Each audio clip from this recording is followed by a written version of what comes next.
Persona ialah istilah Latin yang artinya topeng. Lawan katanya ialah otentik, alias asli apa adanya, transparan, tidak artifisial. Untuk berbuat jahat, seseorang tidak butuh diajari bagaimana cara menjadi penjahat. Aliran air secara alamiahnya bergerak menuju ke arah bawah. Sebaliknya, berbuat bajik perlu dipelajari, diteladani, dan atau diajarkan. Ada banyak keuntungan bila Anda bersikap otentik. Mengapa? Setidaknya, terdapat dua alasan mendasar mengapa kita harus bersikap otentik, yakni: pertama, orang-orang yang berhadapan dengan kita tidak akan berkata seperti ini. Jika dari awal saya tahu kamu adalah seorang ... maka saya tidak akan ... kepada kamu. Kedua, penjahat yang beruntung ialah penjahat yang selalu gagal menyakiti, merugikan, maupun melukai orang lain. Sebaliknya, penjahat yang malang ialah penjahat yang selalu sukses menanam benih-benih karma buruk sebelum kemudian panen raya buah karma buruk. Lantas, bagaimana cara menjadi individu yang otentik? Bila Anda adalah seorang penipu, maka berikut inilah cara Anda memperkenalkan diri dan berkomunikasi secara otentik. Selamat siang, nama saya Edi Santoso Cahya. Profesi saya ialah penipu berkedok membuka rekrutmen bagi pelamar kerja yang butuh pekerjaan. Modus saya ialah berpura-pura membuka lowongan pekerjaan. Lalu, ketika Anda tertarik melamar kerja di tempat saya, maka Anda akan saya perbudak tanpa upah. Bagaimana? Tertarik atau tidak untuk melamar kerja di tempat saya? Bila Anda adalah seorang yang suka menggelapkan dana milik orang lain, maka inilah cara untuk tampil otentik saat melakukan pendekatan terhadap orang lain. Halo, nama saya Ponzi. Saya adalah manajer investasi. Hobi saya menggelapkan dana para investor saya dengan modus skema piramida, di mana bagi hasil usaha yang Anda terima bersumber dari dana anggota yang baru saja saya rekrut. Bila mana Bapak dan Ibu berminat, dapat menghubungi saya pada nomor kontak yang tertera di kartu nama ini. Bila Anda adalah seorang pria hidung belang, maka beginilah caranya berbicara ketika menghadap calon mertua Anda. Selamat pagi, Om dan Tante. Untuk memperkenalkan diri, akan saya ceritakan rekam jejak percintaan saya. Putri Om dan Tante ialah pacar ke-92 yang saya kencani. Pacar pertama saya, langsung saya putus tepat 1 minggu setelah pacaran. Karena mata saya tertarik pada gadis lain yang kemudian menjadi pacar kedua saya. Lalu, berlanjut seperti itu terus, sampai akhirnya berjumpa dengan putri Om dan Tante. Setidaknya, saya tidak akan punya 2 pacar sekaligus di saat bersamaan. Itulah komitmen saya. Kalaupun nanti setelah menikah, saya kembali tertarik pada wanita lain, maka putri Om dan Tante akan saya ceraikan dahulu. Jadi tidak akan saya berpoligami. Nah, mau cari di mana lagi? calon menantu seperti saya. Bila Anda punya sifat pemarah dan suka menganiaya istri maupun anak, maka saat PDKT dengan seorang pacar yang Anda lamar, inilah kalimat bujukan atau rayuan yang sepertinya perlu loh Anda sampaikan. Sayangku yang manis, aku nggak bakalan selingkuh. Sumpah, paling jauh aku hanya akan KDRT dengan memukul, menjambak, dan menampar kamu maupun anak-anak kita. Kamu mau nggak menikah dengan aku? Aku bersedia kok bikin surat perjanjian pernikahan yang isinya berjanji akan setia. Bila Anda seorang koruptor, maka saat kampanye akbar, jadikan pidato ini sebagai pidato utama Anda.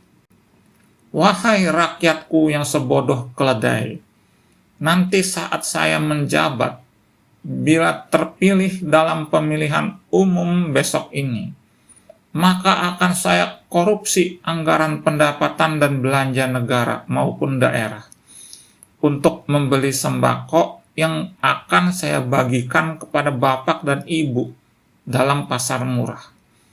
Pilihlah saya, Robin si mata duitan dari partai Robin Hood.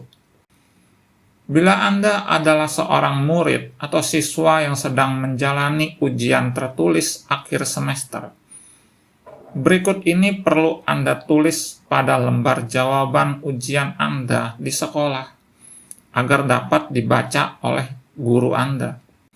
Jawabannya ialah ... Dan itulah yang saya lihat dan contek dari teman semeja saya di samping. Bila Anda orang yang suka ingkar janji, maka saat meminta diberikan pinjaman sejumlah uang dari pihak lain, maka adalah penting untuk membuat pernyataan berikut. Boleh aku pinjam sejumlah uang? Tapi, arti kata pinjam dalam kamus saya artinya diambil tanpa perlu saya kembalikan. Aku boleh pinjam berapa ratus juta rupiah ya? Bila Anda seorang bankir, maka perlu ditempel pengumuman berikut pada kantor bank Anda, agar dapat dibaca oleh nasabah Anda tentunya.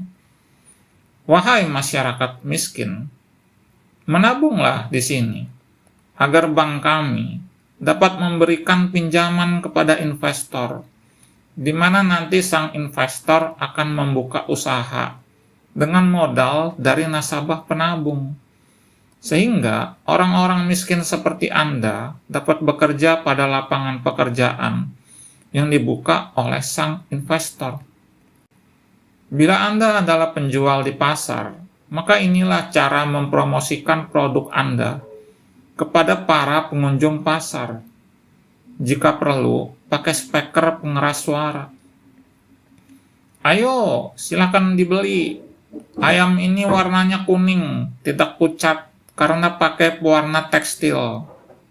Tahu atau mie ini memakai formalin untuk mengawetkan orang mati. Dan ikan ini mengandung merkuri serta logam berat karena ditangkap di dekat lepas pantai kota. Kalau telur asin ini memakai suntikan. Ayo, silakan dibeli, mumpung belum habis. Bila Anda seorang penjual masakan yang tidak pernah mencuci bahan-bahan makanan ataupun sayur-mayur untuk masakan yang Anda jual, maka pasang spanduk berikut di depan kedai Anda. Dijual gado-gado bumbu pestisida, kotoran hewan, telur hama, ralfa cacing, dan air seni tikus. Tidak higienis, tidak dicuci, jatuh sakit akibat food poison atau keracunan makanan, maka konsumen tanggung jawab resikonya. Bila Anda memiliki toko butik, maka pasang keterangan berikut di label harga, pakaian maupun label diskon pada meja display produk di butik Anda. Diskon 99%, tapi sudah kami naikkan dulu harganya 100% sebelum kami diskon.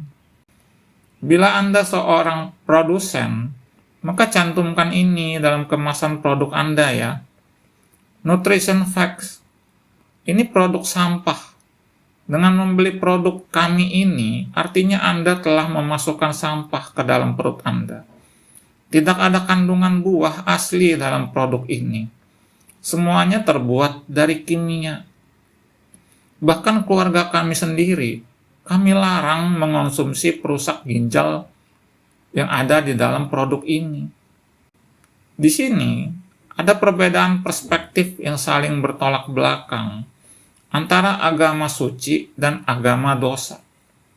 Menurut dogma-dogma agama dosa, penjahat yang beruntung artinya penjahat yang selalu berhasil mewujudkan niat jahatnya.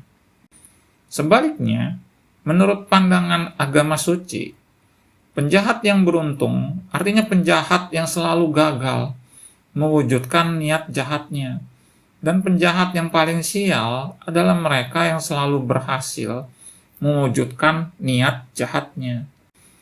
Ironisnya, ketika disalib, Yesus mengetahui betul bahwa kedua orang yang disalib bersama dengannya merupakan seorang penjahat, dan Yesus menghapus dosa-dosa penjahat tersebut. Menurut literatur, penjahat yang disalib bersama Yesus ialah seorang penyamun.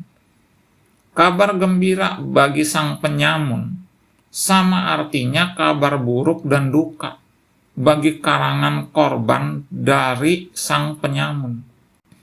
Seolah-olah Tuhan lebih pro terhadap pendosa, alih-alih pro terhadap korban-korban dari para pendosa tersebut. Karenanya, dalam perspektif agama-agama samawi, alam surga itu tidak ubahnya dunia manusia jilid kedua, di mana korban akan kembali dimangsa oleh para manusia hewan predator tersebut. Semestinya, agama-agama samawi bersikap jujur dan transparan, menjadi otentik dengan tidak memasang judul atau label mengecoh pada agama mereka sebagai kitab suci ataupun mengklaimnya sebagai agama suci. Hanya agama dosa dan kitab dosa yang justru mempromosikan dan mengkampanyekan ideologi korup berupa iming-iming penghapusan, pengampunan, maupun penebusan dosa. Bagi para pendosa tentunya. Buat dosa, siapa takut? Ada penghapusan dosa. Babi, haram. Penghapusan dosa justru dibilang halal. Bung, hanya seorang pendosa yang butuh penghapusan dosa. Mereka terlampau pemalas untuk menanam benih-benih karma baik, dan di saat bersamaan terlampau pengecut untuk bertanggung jawab atas perbuatan-perbuatan buruk mereka sendiri yang telah pernah menyakiti, melukai, maupun merugikan orang lain. Yang paling mengerikan ialah surga pun diberi merek sebagai neraka, di mana neraka diberi label sebagai surga, alias tidak otentik. Itulah bahaya di balik agama-agama samawi, agama dosa. Tidak heran bila Sang Buddha pernah berkata bahwa apa yang dipandang sebagai kenikmatan oleh kebanyakan manusia ialah dukha di mata seorang Buddha.